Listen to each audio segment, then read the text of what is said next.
the best academy. Good evening everyone. Welcome to Harish Academy. Today we will discuss October 16th current affairs in detail. ఇవాళ మన first topic United nations human Rights council. United nations human Rights council ఐక్యరాజ్య సమితి మానవ హక్కుల మండలి. ఈ ఐక్యరాజ్య సమితి మానవ హక్కుల మండలికి ఇండియా ఏకగ్రీవంగా ఎన్నికైంది. 2026 to 2028 2026 నుంచి 2028 టైం పీరియడ్కి గాను 2026 నుంచి 2028 టైం పీరియడ్ ఈ కాలానికి గాను ఈ యునైటెడ్ నేషన్స్ హ్యూమన్ రైట్స్ కౌన్సిల్కి ఇండియా యునానిమస్గా ఏకగ్రీవంగా ఎన్నికయింది. 7th time ఎన్నికయింది, 7వసారి ఎన్నికయింది. సో ఇక్కడ మనము తెలుసుకోవాల్సింది United nations human Rights council. మనము ప్రీవియస్ క్లాసెస్లో డిస్కస్ చేసుకున్నాం. ఐక్యరాజ్య సమితి యునైటెడ్ నేషన్స్కి సంబంధించి 80వ జనరల్ అసెంబ్లీ సమావేశాల గురించి డిస్కస్ చేసుకున్నాం. ఐక్యరాజ్య సమితి 24th అక్టోబర్ 1945న అఫీషియల్గా ఏర్పాటైంది, అధికారికంగా ఏర్పాటైందని చెప్పేసి తెలుసుకున్నాం. United nations head quarters New York అన్న విషయం అందరికీ తెలుసు, New York, America. But United nations human Rights council మాత్రము ఇది కూడా ఐక్యరాజ్య సమితికి చెందిన ఒక ఆర్గనైజేషన్ అయినప్పటికీ దీని హెడ్ క్వార్టర్స్ జెనీవా, స్విట్జర్లాండ్. ఆ విషయం గుర్తుపెట్టుకోండి, జెనీవా, స్విట్జర్లాండ్లోని Geneva. United nations human Rights council is located at Geneva, Switzerland. ఇప్పుడు ఇండియా 7th టైం 7వసారి 3 ఏళ్ల పదవీ కాలానికి గాను ఏకగ్రీవంగా ఎన్నికైంది. దీని ముఖ్య ఉద్దేశం, United nations human Rights council ముఖ్య ఉద్దేశం ప్రపంచవ్యాప్తంగా హ్యూమన్ రైట్స్ని, వివిధ కంట్రీలలో హ్యూమన్ రైట్స్ని, మానవ హక్కుల్ని కాపాడాలి, to protect the human rights around the world. ఇది దీని ముఖ్య ఉద్దేశము. దీన్ని బట్టి ఇండియా 7th టైం దీనికి సెలెక్ట్ అవ్వడం అంటే ఇండియా ఏ స్థాయిలో హ్యూమన్ రైట్స్కి, మానవ హక్కుల రక్షణ కోసము, పరిరక్షణ కోసం కష్టపడతా ఉంది, కృషి చేస్తూ ఉందని చెప్పేసి అర్థమవుతుంది. That it self shows India's commitment towards protection of human rights around the world అని చెప్పవచ్చు.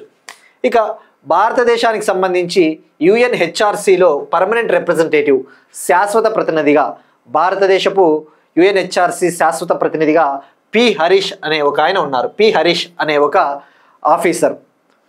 ఇక యుఎన్హెచ్ఆర్సీ విషయానికి వస్తే ఇంకొద్దిగా మనం తెలుసుకోవాల్సింది, ఇందులో మెంబర్ కంట్రీస్ ఎన్ని ఉంటాయి, ఎప్పుడు ఏర్పాటైంది. యుఎన్హెచ్ఆర్సీ 2006లో ఏర్పాటైంది.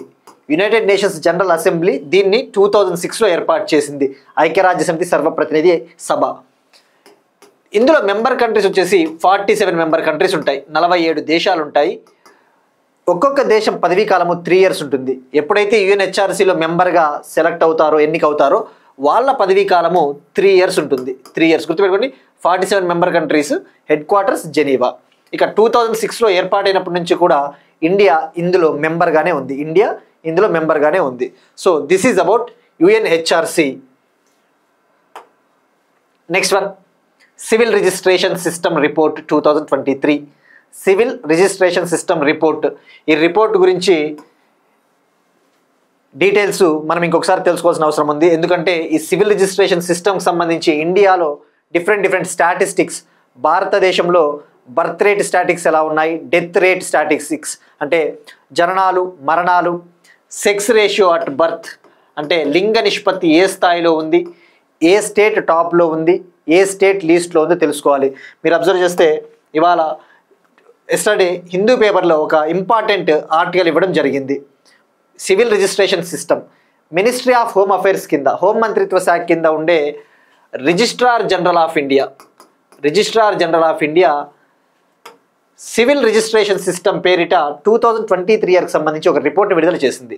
ఆ రిపోర్ట్ ప్రకారం ఇండియాలో లింగ నిష్పత్తి, జననాలు, మరణాలు, అలానే ఇన్స్టిట్యూషనల్ బర్త్స్ అంటే డెలివరీసు, హాస్పిటల్స్లో ఈ ఇన్స్టిట్యూషనల్ డెలివరీస్ ఏ స్థాయిలో నమోదవుతా ఉన్నాయని చెప్పేసి అటువంటి డీటెయిల్స్ అన్నీ కూడా మనం డీటెయిల్గా తెలుసుకోవాల్సిన అవసరం ఉంది. ఇక ఈ సెక్స్ రేషియో అట్ బర్త్ విషయానికి వస్తే ఇండియాలో 928 ఉంది. First of all sex ratio at birth, లింగ నిష్పత్తి అంటే ప్రతి 1000 మంది బాలురకు ఎంతమంది బాలికలు జన్మిస్తూ ఉన్నారు. Sex ratio at birth is defined as the number of female births per every 1000 male births. అంటే ప్రతి 1000 మంది బాలుర జననాలకు ఎంతమంది బాలికలు జన్మిస్తూ ఉన్నారు, దాన్నే లింగ నిష్పత్తి అంటే సెక్స్ రేషియో అట్ బర్త్ అంటారు. ఇది 928 ఉందట. ఇండియాలో ఓవరాల్గా యావరేజ్, ఇండియాస్ యావరేజ్, భారతదేశపు సగటు 928. అంటే ఏంటి, ప్రతి 1000 మంది బాలురకు గాను 928 బాలికలు జన్మిస్తూ ఉన్నారు. ఇక హైయెస్ట్ వచ్చేసి ఏ స్టేట్ అంటే అరుణాచల్ ప్రదేశ్. అరుణాచల్ ప్రదేశ్లో సెక్స్ రేషియో అట్ బర్త్ లింగ నిష్పత్తి 1085 ఉంది. అంటే ప్రతి 1000 మంది బాలులకు 1085 మంది జన్మిస్తూ ఉన్నారు. సెకండ్ హైయెస్ట్ వచ్చేసి Nagaland 1007, 1007. Third highest Goa 973. Fourth highest Tripura 972.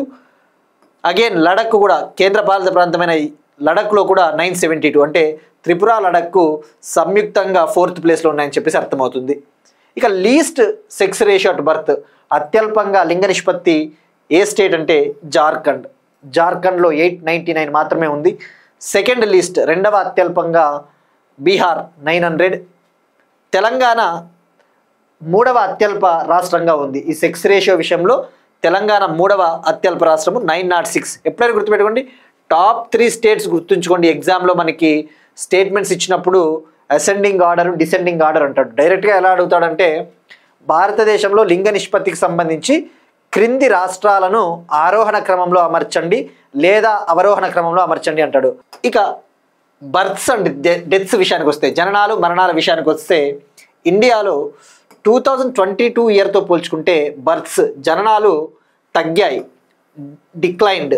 When compare to 2022, births in India declined in 2023. 2022 సంవత్సరంతో పోల్చుకుంటే 2023 సంవత్సరంలో 2.32 lakh 2.32 లక్షల జననాలు తగ్గినాయి. అంటే 2023లో బర్త్స్ ఎంత ఉన్నాయంటే 2.52 crore జననాలు.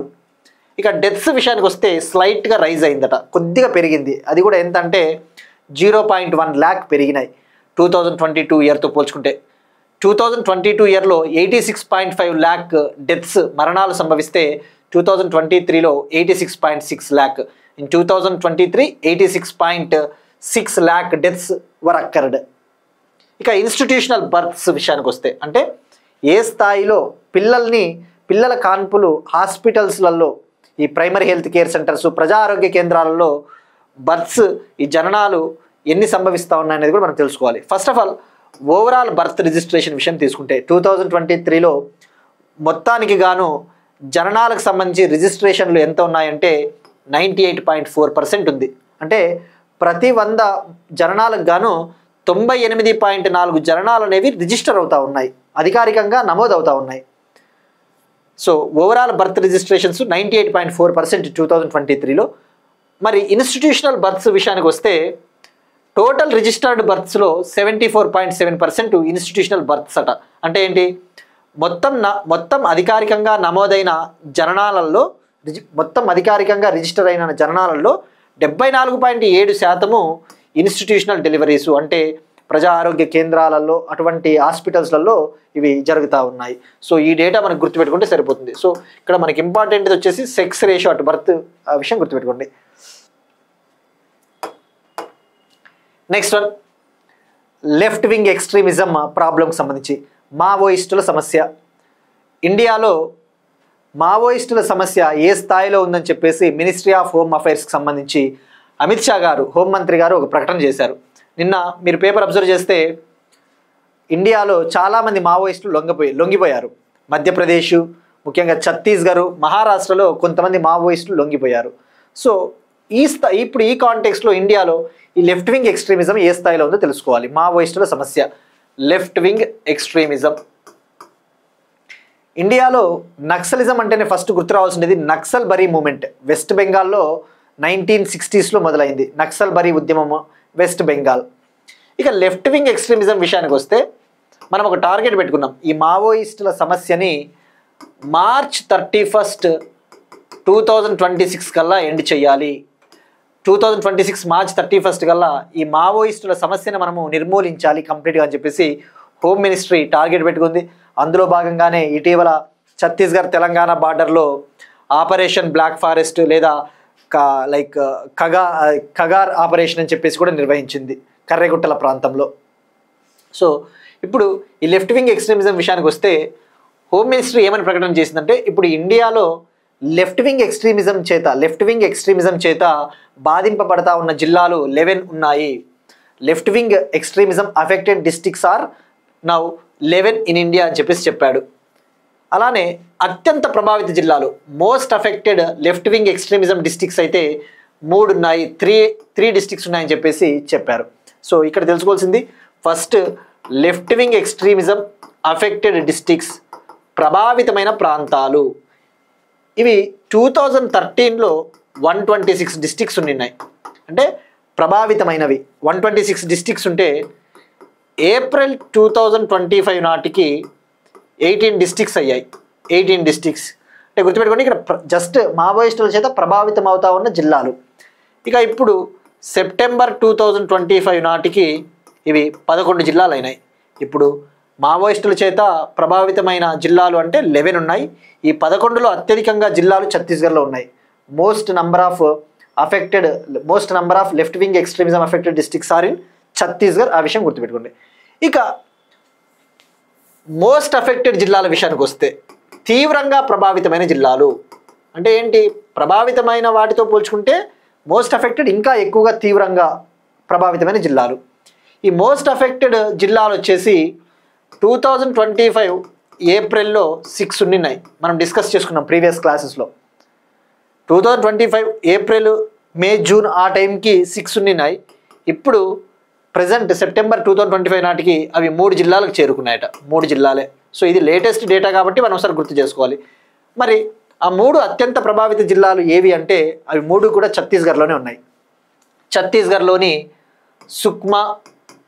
సుక్మా డిస్టిక్, బీజాపూర్, నారాయణపూర్. సుక్మా, బీజాపూర్, నారాయణపూర్ ఇవి 3 కూడా ఛత్తీస్గఢ్లో ఉన్నాయి. ఇవి అత్యంత ప్రభావిత జిల్లాలు. సో ఈ 3 జిల్లాల పేర్లు తప్పకుండా గుర్తుపెట్టుకోండి. ఈ నెంబర్లు మనకి చాలా ఇంపార్టెంట్. టార్గెట్ ఇయర్స్ వచ్చేసి 2026 మార్చ్ 31 కల్లా ఎలిమినేట్ చేయాలి అని టార్గెట్ పెట్టుకున్నాం. Next one, live cases dash board. Ministry of law and justice, judiciary మంత్రిత్వ శాఖ, న్యాయమంత్రి అర్జున్ మేఘ్వాల్ గారు లైవ్ కేసెస్ డాష్ బోర్డ్ అనే ఒక డాష్ బోర్డ్ని ప్రారంభించారు. లైవ్ కేసుల డాష్ బోర్డ్ ఇది జ్యుడిషియల్ రీఫార్మ్స్లో భాగమని చెప్పవచ్చు. న్యాయ విభాగంలో సంస్కరణలు. ఈ న్యాయ విభాగంలో జ్యుడిషియల్ సెక్టార్లో ట్రాన్స్పరెన్సీని, అకౌంటబిలిటీని, ఈ పారదర్శకతను పెంచాలి అని చెప్పేసి ఎప్పటికప్పుడు ఈ కోర్టులలో కేసులు ఏ స్థాయిలో ఉన్నాయి, ముఖ్యంగా ఈ కేసుల విచారణ ఏ స్థాయిలో ఉంది, ఫర్దర్గా ఏం కేసులు విచారణకు రాబోతా ఉన్నాయి, to know about the upcoming cases, ఫర్దర్గా ఏం కేసులు విచారణకు రాబోతా ఉన్నాయి, లైవ్ కేసులు ఎన్ని ఇప్పుడు లైవ్లో విచారిస్తూ ఉన్నారు, ఇటువంటి డీటెయిల్స్ అన్నీ కూడా రియల్ టైంలో తెలుసుకోవడం కోసము లైవ్ కేసెస్ డాష్ బోర్డ్ అనే దాన్ని లాంచ్ చేశారు. దీన్ని legal information management and briefing system కింద ఈ లైవ్ కేసెస్ డాష్ బోర్డ్ని లాంచ్ చేయడం జరిగింది. దీని ముఖ్య ఉద్దేశము to know about the status of live cases in India. భారతదేశంలో కోర్టులలో ఈ లైవ్ కేసుల స్థితి ఏ స్థాయిలో ఉంది.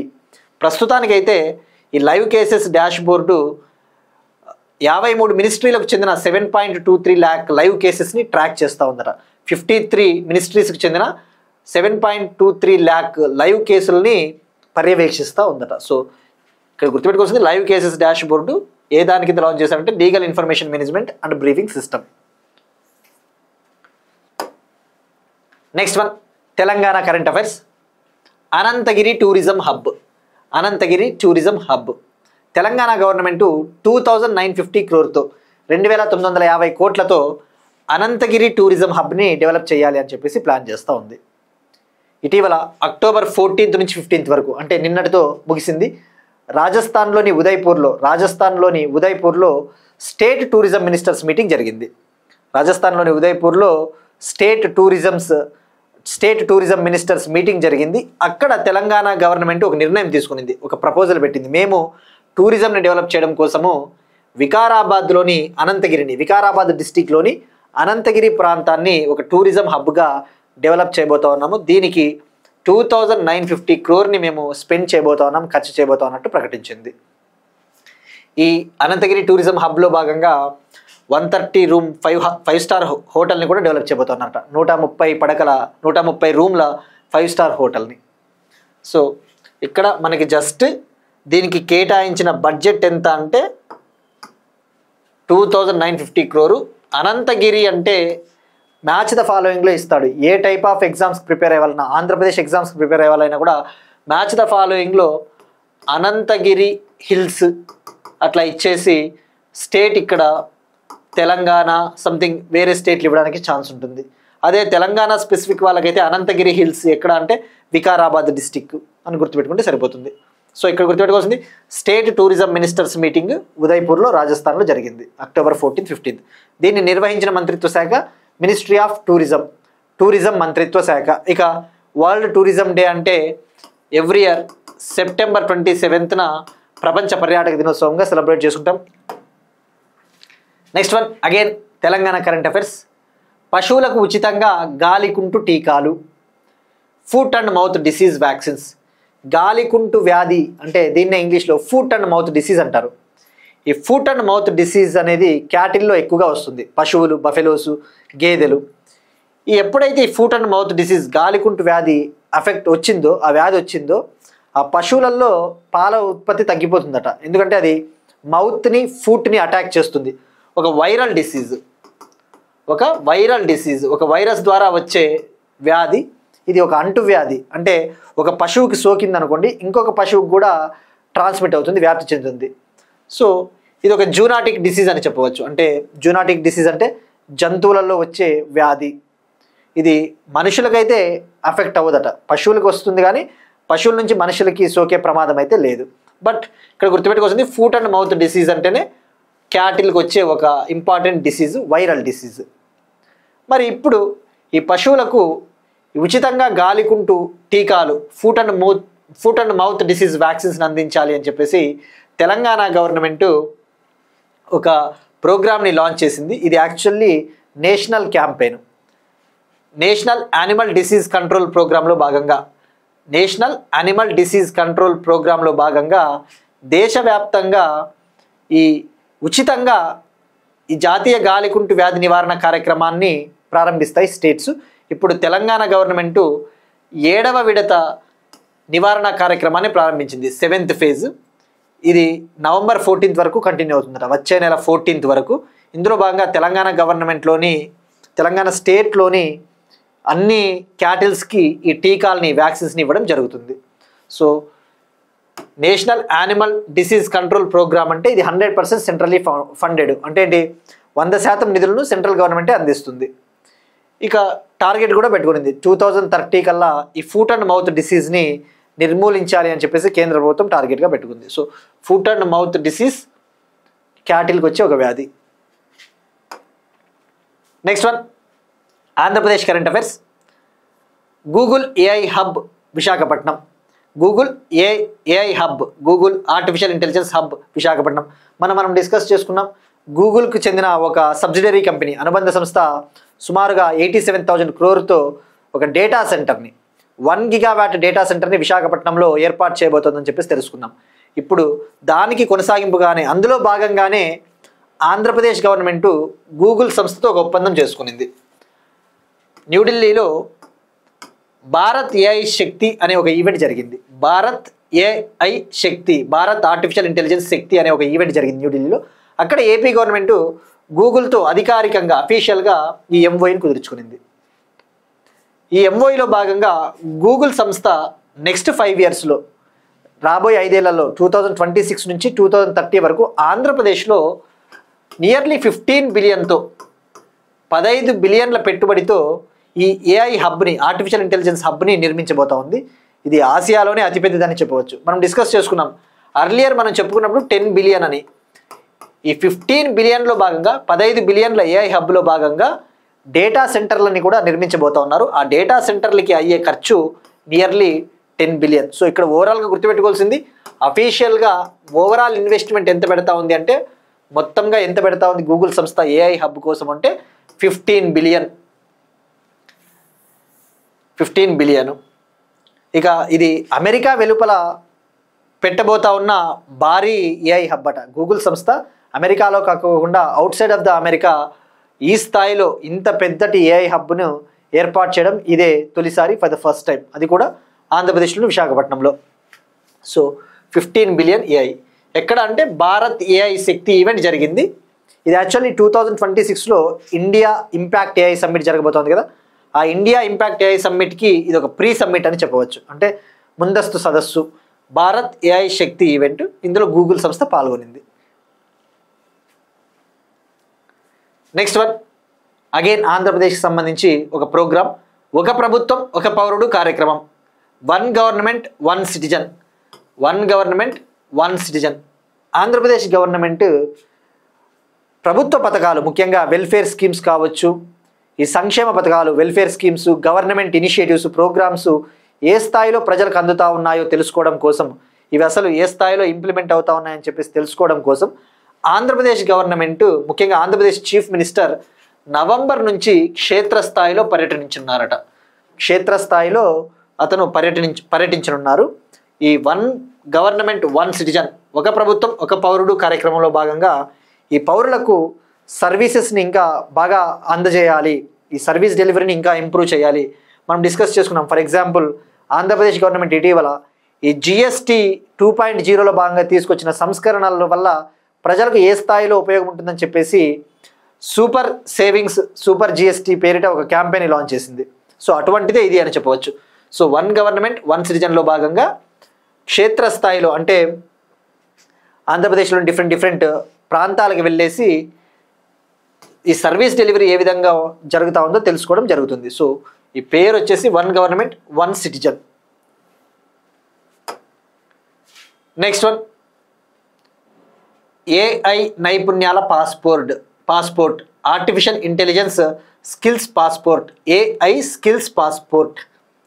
భారతదేశ యువతకు శిక్షణ ఇవ్వడం కోసం ఉచితంగా ఆర్టిఫిషియల్ ఇంటెలిజెన్స్ నైపుణ్యాల పాస్పోర్ట్ను మైక్రోసాఫ్ట్ సంస్థ మరియు ఎర్నెస్ట్ యంగ్, ఒక service company Ernst and Young అనే కంపెనీ కలిసి లాంచ్ చేయబోతూ ఉన్నాయి. AI skills passport. ఈ ఏఐ స్కిల్స్ పాస్పోర్ట్ ముఖ్య ఉద్దేశము యూత్కి ఆర్టిఫిషియల్ ఇంటెలిజెన్స్కి సంబంధించి ఫ్రీగా ట్రైనింగ్ ఇవ్వాలి అని చెప్పేసి ఒక డిజిటల్ కోర్స్ అని చెప్పవచ్చు. ఇటీవల నీతి ఆయోగ్ ఒక రిపోర్ట్ విడుదల చేసింది ఆర్టిఫిషియల్ ఇంటెలిజెన్స్కి సంబంధించి. ఆ రిపోర్ట్ పేరు వచ్చేసి road map for creation of jobs in AI economy పేరిట.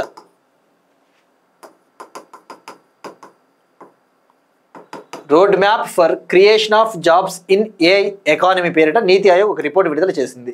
అంటే ఈ ఏఐ ఆర్థిక వ్యవస్థలో జాబ్స్ని సృష్టించడానికి ఒక ప్రణాళిక అన్న పేరుతో ఒక రిపోర్టు. అందులో నీతి ఆయోగ్ ఏమని చెప్పిందంటే ఇండియాలో 2030 కల్లా 4 మిలియన్ జాబ్స్ ఏఐలో క్రియేట్ అవుతాయి. ఆర్టిఫిషియల్ ఇంటెలిజెన్స్ సెక్టార్లో 2030 కల్లా 4 మిలియన్ జాబ్స్ ఇండియాలో సృష్టించబడతాయి, క్రియేట్ అవుతాయని చెప్పేసి నీతి ఆయోగ్ చెప్పింది. అంటే ఏఐ అనేది ఏ స్థాయిలో డెవలప్ అవుతుందో మనకి ఇక్కడ అర్థమవుతుంది. సో ఇక్కడ ఈ రిపోర్ట్ చాలా important. NITI Aayog road map for creation of jobs in AI economy.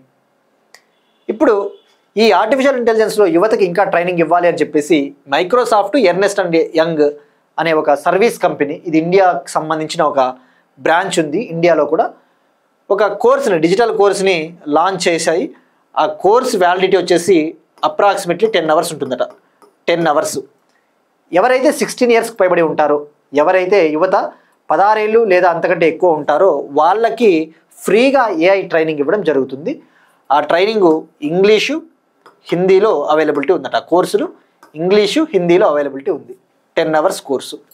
So ఇక్కడ గుర్తుపెట్టుకోవాల్సింది నీతి ఆయోగ్ ఈ రిపోర్ట్ చాలా ఇంపార్టెంట్. ఈ రిపోర్ట్లో ఈ హైలైట్. ఇక నీతి ఆయోగ్ డిఫరెంట్ రిపోర్ట్స్ని విడుదల చేస్తుంటుంది. వాణిజ్యానికి సంబంధించి ఇండియాలో ట్రేడ్ సెక్టార్, వాణిజ్య విభాగం ఎలా ఉందని చెప్పేసి ట్రేడ్ వాచ్ అనే ఒక క్వార్టర్లీ రిపోర్ట్ కూడా విడుదల చేస్తుంది. ట్రేడ్ వాచ్ అనే ఒక క్వార్టర్లీ రిపోర్ట్ని ఎవరు విడుదల చేస్తారు అంటే నీతి ఆయోగ్. ఇప్పుడు ఒక క్వశ్చన్ చూద్దాం. ఇటీవల మనం డిస్కస్ చేసింది, ఇటీవల ప్రెసిడెంట్ ద్రౌపది ముర్ము గారు గుజరాత్లోని గిర్ నేషనల్ పార్క్కి వెళ్ళినప్పుడు అక్కడ ఆమె సిద్ధి తెగ ప్రజలతో సంభాషించింది. సో ఆ కాంటెక్స్లో సిద్ధి తెగ ప్రజలు ఏ రాష్ట్రాల్లో కనబడతారు మనం డిస్కస్ చేసుకున్నాం. వీళ్ళు ఏ కాంటినెంట్ నుంచి ఇండియాకు వలస వచ్చారు, ఏ ఖండం నుంచి భారతదేశానికి వలస వచ్చారు, ఇప్పుడు ఇండియాలో వీళ్ళు ఎక్కువగా ఏ స్టేట్లలో కనబడతారు, ఇది ట్రై చేయండి. అలానే వీళ్ళు సాధించిన లిటరసీ రేట్ ఎంత? ఇటీవల ప్రెసిడెంట్ ద్రౌపది ముర్ము గారు ఈ సిద్ధి తెగ ప్రజలు సాధించిన లిటరసీ అచీవ్మెంట్, అక్షరాస్యత విజయాన్ని ఆమె కొనియాడారు. సో వీళ్ళు సాధించిన లిటరసీ రేట్ ఎంత, అది కూడా ట్రై చేయండి. ఇక మనం నిన్న అడిగిన క్వశ్చన్, భారతదేశపు మొదటి మెంటల్ హెల్త్ అంబాసిడర్గా బాలీవుడ్ యాక్ట్రెస్ దీపికా పదుకునే గారిని కేంద్ర ఆరోగ్య మంత్రిత్వ శాఖ ఇటీవల సెలెక్ట్ చేసింది. నెక్స్ట్ వన్, బయోడైవర్సిటీకి సంబంధించి జీవ వైవిధ్యము. ఇండియాలో ఎలిఫెంట్ సెన్సస్కి సంబంధించి భారతదేశంలో అడవి ఏనుగులు ఎన్ని ఉన్నాయని చెప్పేసి తొలిసారిగా డిఎన్ఏ ఆధారిత సర్వే చేయడం జరిగింది. For the first time DNA based survey చేయడం జరిగింది. ఈ డిఎన్ఏ బేస్డ్ సర్వే ఆధారంగా ఇండియాలో వైల్డ్ ఎలిఫెంట్స్, అడవి ఏనుగులు అనేవి 18% తగ్గినాయి. 2017 పాపులేషన్తో పోల్చుకుంటే ఇప్పుడు 18% ఈ అడవి ఏనుగుల సంఖ్య తగ్గింది అని చెప్పేసి ఈ తొలిసారిగా చేసిన డిఎన్ఏ ఆధారిత సర్వే చెప్తా ఉంది. మరి ఇక్కడ మనం తెలుసుకోవాల్సింది ఫస్ట్ ఎలిఫెంట్ గురించి, ఏషియన్ ఎలిఫెంట్. ఇది ఇండియాస్ న్యాచురల్ హెరిటేజ్ అనిమల్ అని చెప్పవచ్చు, అంటే భారతదేశపు సాంస్కృతిక వారసత్వ జంతువు. దీని ఐయుసిఎన్ స్థితి ఎండేంజర్డ్, అంటే ఏంటి, ప్రమాదంలో ఉంది. ఆసియన్ ఎలిఫెంట్స్, ప్రపంచవ్యాప్తంగా ఉండే ఈ ఆసియన్ ఎలిఫెంట్స్, ముఖ్యంగా ఆసియా ఖండాలలో ఉండే ఎలిఫెంట్స్లలో 60% ఇండియాలోనే ఉంటాయి. 60% of the Asian elephant population found in India. భారతదేశంలోనే 60% వైల్డ్ ఎలిఫెంట్స్ కనబడతాయి. మరి ఎక్కువగా ఎక్కడ కనబడతాయంటే ఇవి 4 ప్రాంతాలలో: వెస్టర్న్ ఘాట్స్ పశ్చిమ కనుమలు, శివాలిక్ మరియు గ్యాంగటిక్ ప్లెయిన్స్, శివాలిక్ హిమాలయాలు మరియు గంగా పరివాహక ప్రాంతము, అంటే ఈ బీహార్ యూపీ అటువంటి చోట. అలానే నార్త్ ఈస్ట్ బ్రహ్మపుత్ర ప్రాంతము, నార్త్ ఈస్ట్ హిల్స్ మరియు బ్రహ్మపుత్ర వ్యాలీ.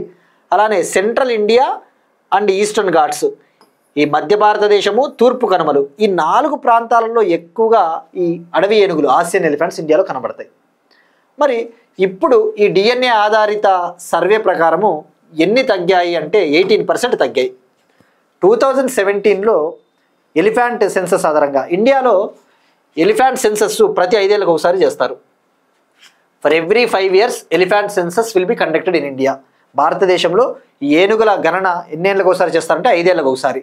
అదే మరి ఇప్పుడు ఎంత తగ్గాయి అంటే 18% తగ్గాయట. 2017లో 27,312 ఎలిఫెంట్స్ ఉంటే 2017 సంవత్సరంలో 27,312 అడవి ఏనుగులు ఉంటే అది ఇప్పుడు 22,446కి పడిపోయాట. 22,446 ఎలిఫెంట్స్ ఉన్నాయి ఈ సర్వే ఆధారంగా. మరి ఎంత తగ్గినట్టంటే 18%. మరి ఎక్కువగా ఏ ప్రాంతంలో ఈ అడవి ఏనుగులు ఉన్నాయంటే వెస్ట్రన్ ఘాట్స్, ఈ పశ్చిమ కనుమలు ఏవైతే ఉంటాయో ఈ పశ్చిమ కనుమల్లో అత్యధికంగా 11,934 ఎలిఫెంట్స్ ఉన్నాయట. 11,934. మరి హయ్యెస్ట్ స్టేట్ ఏది అంటే కర్ణాటక. అత్యధికంగా ఈ అడవి ఏనుగులు, ఆసియన్ ఎలిఫెంట్స్ ఎక్కువగా ఎక్కడ ఉన్నాయంటే కర్ణాటక హయ్యెస్ట్, 6,013 ఎలిఫెంట్స్ ఉన్నాయి. సెకండ్ వచ్చేసి అస్సాం ఉంది, సెకండ్ ప్లేస్లో అస్సాము, థర్డ్ ప్లేస్ తమిళనాడు ఉంది. మరి ఇక్కడ మనం తెలుసుకోవాల్సింది అత్యధికంగా ఎలిఫెంట్స్ వెస్టర్న్ ఘాట్స్లో ఉన్నాయి. అదే స్టేట్ వైజ్ చూసుకుంటే అత్యధికంగా కర్ణాటకలో. మరి అత్యధికంగా వెస్టర్న్ ఘాట్స్, సెకండ్ ప్లేస్లో ఏది ఉందో కూడా ఒకసారి తెలుసుకోవాలి. సెకండ్ వచ్చేసి నార్త్ ఈస్ట్ బ్రహ్మపుత్ర వ్యాలీలో సెకండ్ హైయెస్ట్. థర్డ్ హైయెస్ట్ వచ్చేసి Shivalik Gangetic plains.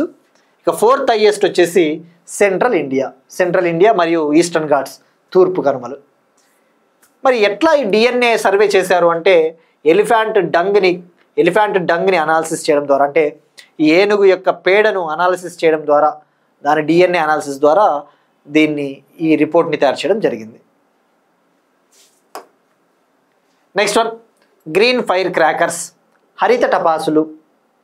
Delhi national capital region, ఈ కేంద్రపాలిత ప్రాంతమైన ఢిల్లీలో ఈ గాలి కాలుష్యము, సౌండ్ పొల్యూషను, ఈ సౌండ్ పొల్యూషన్ ఎక్కువగా అయిపోవడానికి మెయిన్ రీజన్ ఫైర్ క్రాకర్స్, టపాసులు.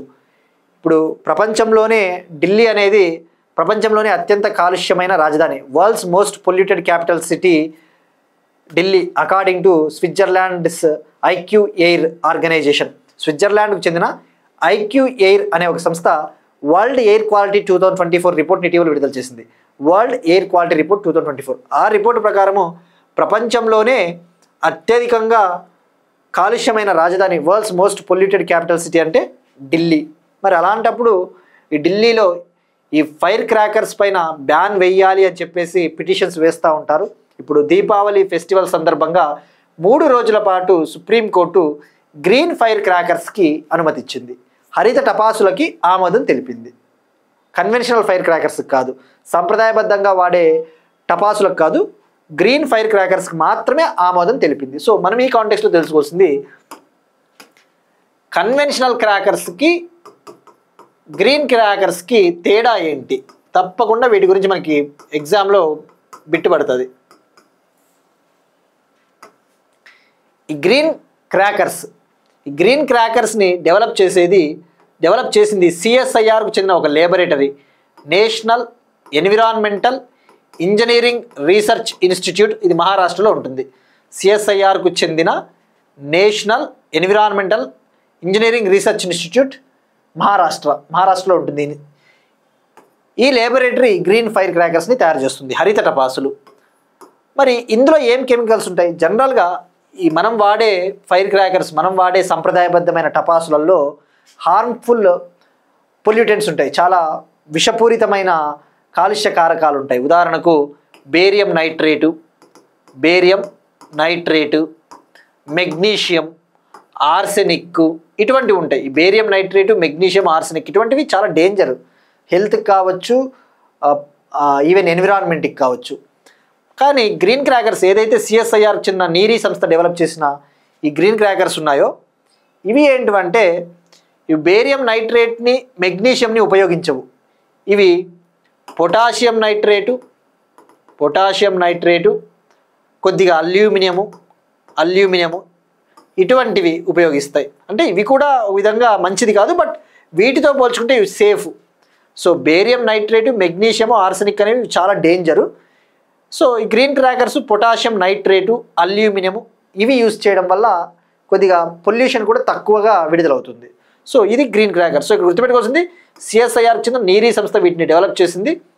వీటిని 2018లో ఇంట్రొడ్యూస్ చేశారు తొలిసారిగా, 2018లో. మరి ఎగ్జాంపుల్స్ ఏమున్నాయి అంటే గ్రీన్ క్రాకర్స్కి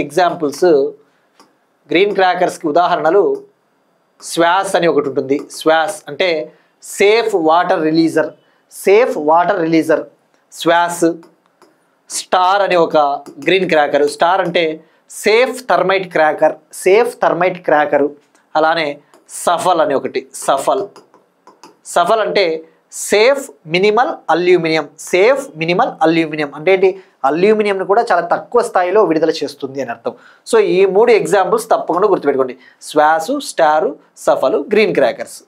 మనకి తప్పకుండా యూపీఎస్సీ కావచ్చు, SSC exams, A type of ఎగ్జామ్స్లో అయినా, ఏపీ, తెలంగాణ, గ్రూప్ 2 ఏది తీసుకున్నా కూడా ఎన్విరాన్మెంట్ అనేది ఇవాళ రోజున ఎన్విరాన్మెంట్, బయోడైవర్సిటీ లేకుండా ఏ కాంపిటేటివ్ ఎగ్జామ్ సిలబస్ లేదు. సో గ్రీన్ క్రాకర్స్ అనేవి అంత ప్రాముఖ్యత సంతరించుకున్నాయి.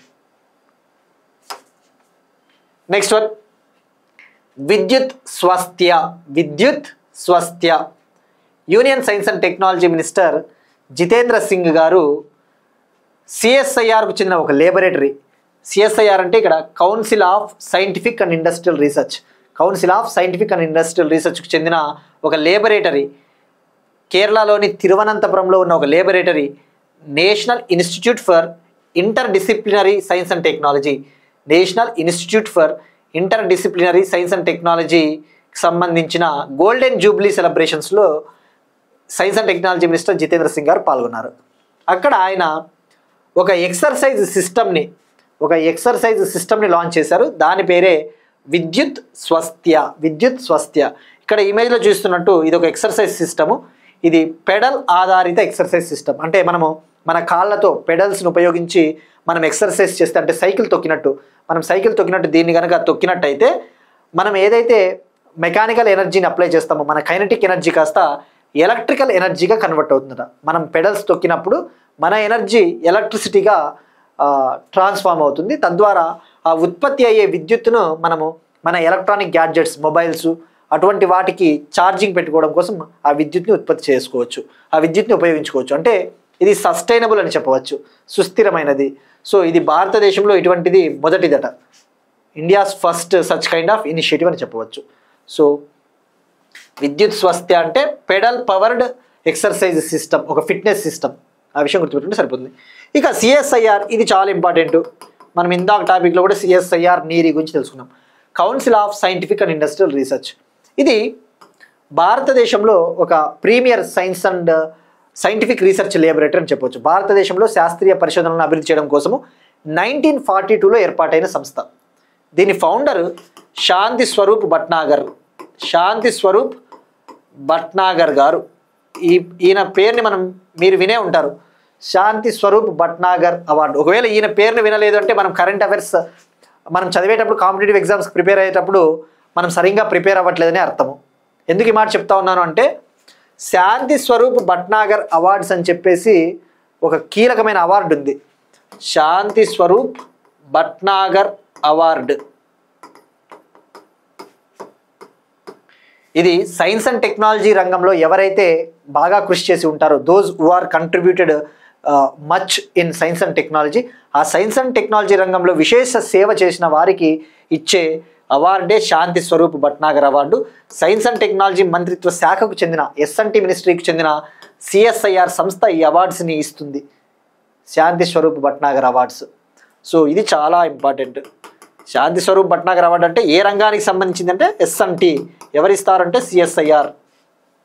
ఇక సిఎస్ఐఆర్ విషయానికి వస్తే, దీనికి ప్రెసిడెంట్గా ప్రైమ్ మినిస్టర్ ఉంటారు, దీనికి అధ్యక్షుడిగా ప్రైమ్ మినిస్టర్ ఉంటారు, దీనికి వైస్ ప్రెసిడెంట్గా సైన్స్ అండ్ టెక్నాలజీ మినిస్టర్ ఉంటారు. ఈ సిఎస్ఐఆర్కు వైస్ ప్రెసిడెంట్గా ఎస్ఎన్టీ మినిస్టర్ ఉంటారు, దీనికి డైరెక్టర్ కూడా ఉంటారు, సిఎస్ఐఆర్ డైరెక్టర్ కూడా ఉంటారు. బట్ ప్రెసిడెంట్ అంటే మాత్రం దీనికి అధ్యక్షుడు ప్రైమ్ మినిస్టర్. సిఎస్ఐఆర్ ఎస్ఎన్టీ మంత్రిత్వ శాఖ అనే విషయం గుర్తుపెట్టుకోండి. నెక్స్ట్ వన్, సముద్ర శక్తి 2025. సముద్ర శక్తి 2025 ఇది ఒక నావల్ ఎక్సర్సైజు. ఇండియాకి ఇండోనేషియాకి మధ్య మొదలైన ఒక నావికాదళ విన్యాసము, maritime exercise, joint maritime exercise. దీన్ని Indian navy Visakhapatnam coast, Visakhapatnam తీర ప్రాంతంలో నిర్వహిస్తూ ఉంది. ఇండియాకి ఇండోనేషియాకి మధ్య ఒక నావికాదళ విన్యాసం సముద్ర శక్తి 2025 అక్టోబర్ 14న మొదలైంది. అక్టోబర్ 14 నుంచి అక్టోబర్ 17 వరకు జరుగుతూ ఉంది, అంటే రేపటితో కంప్లీట్ అవుతుంది. ఎక్కడ జరుగుతూ ఉందంటే విశాఖపట్నం. ఇరు దేశాల మధ్య నావికా సహకారాన్ని పెంపొందించడం కోసం, to enhance the collaboration among the navies of both the nations. మరి ఇండియా తరపున ఐఎన్ఎస్ కవరట్టి ఈ విన్యాసాల్లో పాల్గొంటా ఉంది. On behalf of India's navy, INS Kavaratti is participating in this exercise. INS Kavaratti అంటే anti submarine warfare corvette. INS Kavaratti అంటే యాంటీ సబ్మెరైన్ వార్ఫేర్ కార్వెట్టే. ఇది సబ్మెరైన్స్ని, శత్రు దేశాలకు చెందిన సబ్మెరైన్స్ని ఛేదించడం కోసం ఉపయోగించే ఒక కార్వెట్టే. సో ఇది డైరెక్ట్గా ఇట్లనే గుర్తుపెట్టుకోండి, ఎందుకంటే దీన్ని ట్రాన్స్లేషన్ ట్రై చేసినా మనకి ఈవెన్ ఎగ్జామ్స్లలో ఇటువంటి టెక్నికల్ టర్మ్స్ని ఎగ్జామినర్ ట్రాన్స్లేట్ చేసి అనువాదం చేసి ఇచ్చినా తప్పకుండా తప్పులే ఉండడానికి ఆస్కారం ఉంటుంది. సో యాజ్ ఇట్ ఈజ్ అలానే గుర్తుపెట్టుకోవడానికి ట్రై చేయండి. ఐఎన్ఎస్ కవరట్టి అంటే యాంటీ సబ్మెరైన్ వార్ఫేర్ కార్వెట్టే. ఇక ఇందులో భాగంగా యాజ్ యూజువల్ ఏదైనా ఒక నావికా దళ విన్యాసం జరిగినప్పుడు, మ్యారిటైమ్ ఎక్సర్సైజ్ జరిగినప్పుడు 2 ఫేజెస్ ఉంటాయి, హార్బర్ ఫేజు, సీ ఫేజ్ అని చెప్పేసి. హార్బర్ ఫేజ్లో మనం చెప్పుకున్నట్టు ప్రీవియస్ క్లాసెస్లో, హార్బర్ ఫేజెస్లో ఇరు దేశాలకు చెందిన నేవీస్ మధ్య డిస్కషన్స్, చర్చలు అటువంటివి జరుగుతాయి. సి ఫేజ్లో యాక్చువల్ ఆపరేషన్స్ స్టార్ట్ అవుతాయి. ఈ సి దశలో, సి ఫేజ్లో అసలైన ఒరిజినల్ నావల్ డ్రిల్స్ మొదలవుతాయి. సో ఇక్కడ సముద్ర శక్తి 2025 ఎక్కడంటే విశాఖపట్నం, ఇండియన్ నేవీ. ఇది ఎన్నవ ఎడిషన్ అంటే 5th ఎడిషన్. ఈ సంవత్సరం జరుగుతూ ఉన్నది 5th ఎడిషన్, గుర్తుపెట్టుకోండి 5th edition. Next one, T dome defence system. Israel ఒక ఎయిర్ డిఫెన్స్ సిస్టమ్ని కలిగి ఉంది. Israel's own air defence system iron dome. ఏ విధంగా అయితే Israel iron dome air defence వ్యవస్థను డెవలప్ చేసుకునిందో అలానే ఐరన్ డూమ్ లాంటిదే టీ డూమ్ డిఫెన్స్ సిస్టమ్ని మేము డెవలప్ చేయబోతా ఉన్నట్టు తైవాన్ కంట్రీ ప్రకటించింది. తైవాన్, ఇక టీ అంటే తైవాన్ డూమ్ డిఫెన్స్ సిస్టమ్ అని చెప్పవచ్చు.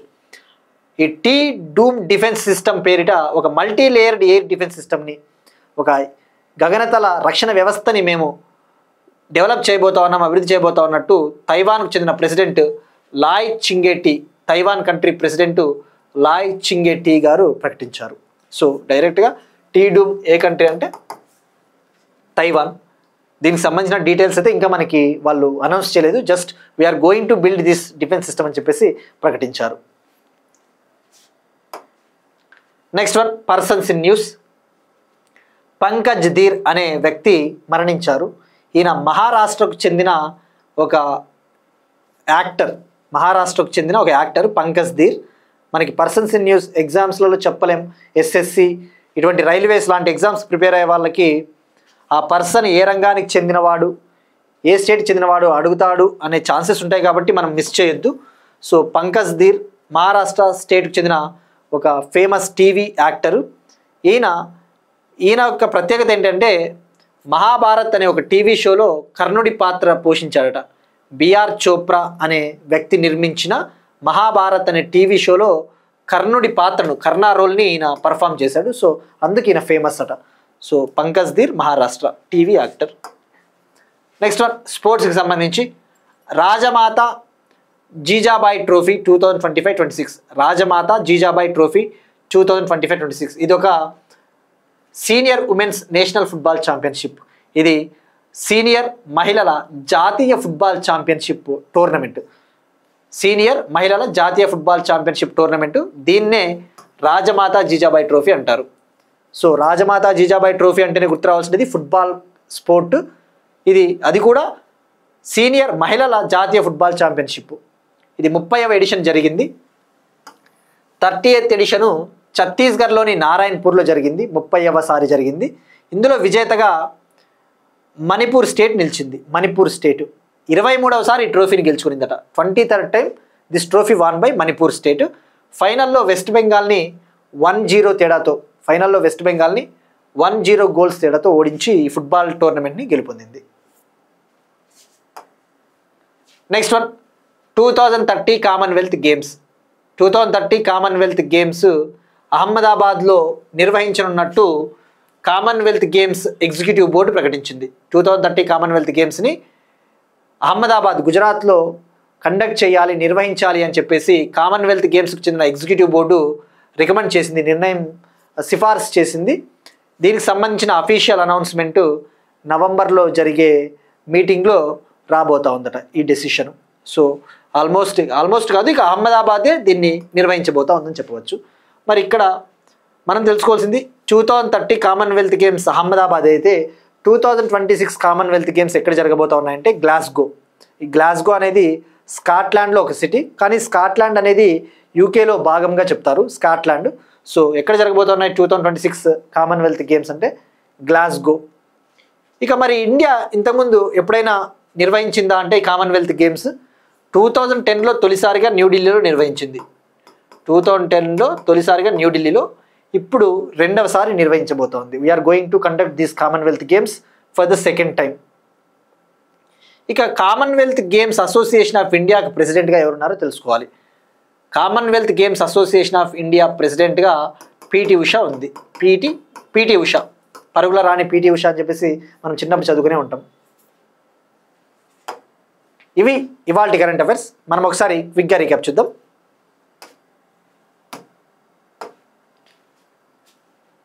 United nations human Rights Council civil registration system report 2023, మావోయిస్టుల సమస్య హోంమంత్రిత్వ శాఖ, లైవ్ కేసుల dashboard law ministry, Anantagiri tourism hub Telangana, గాలికుంటు టీకాలు Telangana, AI hub in Visakhapatnam Google, one government one citizen campaign Andhra Pradesh, AI నైపుణ్యాల పాస్పోర్ట్ మైక్రోసాఫ్ట్. భారతదేశంలో దాదాపు 22,446 అడవి ఏనుగులున్నట్టు మొదటి DNA ఆధారిత సర్వే చెప్పింది. గ్రీన్ ఫైర్ క్రాకర్స్, విద్యుత్ స్వస్థ్య,